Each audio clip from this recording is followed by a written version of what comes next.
आम खांसी के लिए आपके साथ एक होम रेमेडी शेयर करने जा रहा हूँ।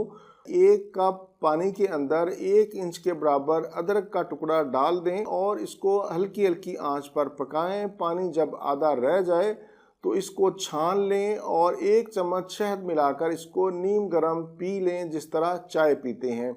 दूसरा नुस्खा भी बहुत ही आसान है। 1 कप पानी के अंदर 4 लौंग डालकर इसको हल्की हल्की आंच पर गर्म करें।